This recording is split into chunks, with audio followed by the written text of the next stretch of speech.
So I really didn't have a really set idea of like who I was following and why or a purpose. I was just kind of living life. So in my 20s, it was a very tough time for me. Just trying to figure out who is Kyrie. I had no clue. I wouldn't say I was a follower, but I was definitely seeking something or someone. And so that made it really hard when I saw my friends or my peers doing things that really didn't resonate with my personality or what I thought was right or wrong. Um, and I would separate myself, but at some point I would always find myself going back to hang out at the club or going back to hang out at this party or hooking up with this guy. Um, in hooking up, maybe not necessarily intimately, but just hanging out, whatever that looks like. I knew I was seeking for something, but I can't say I exactly knew what. This time, this will I'll say was my kind of second traumatic experience. Ended up being an abusive relationship where that individual was physically abusive, and the time that it was the worst, it actually resulted in me calling my parents from St. Louis. I was here in Kansas City.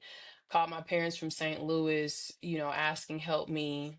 They ended up calling, my dad ended up calling the police, and then he ended up making his way from St. Louis to Kansas City to just figure out what was going on. Because I hadn't been telling anybody about any of the things that I had been going through up until that point. So it was really a blindsiding moment for my parents.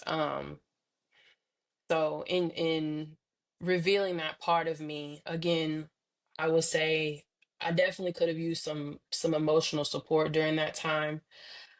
Um, and I feel like I was blamed for that situation simply because I hadn't been open with anybody about what I was going through. So I felt a lot of guilt and shame for not having spoken up. But I think because during that time I was so lost and really trying to figure out who I was and really desiring a family unit for my son and for myself. I really wanted to be married.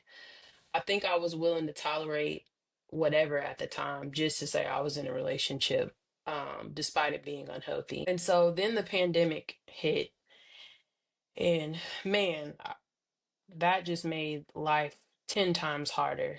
Um, at that point, our child was 4 or 5 months old, maybe. So we were really cut off from the world aside from just talking over FaceTime. You're not visiting family, you're not seeing anyone. And the uglier parts of just that person just really started to trickle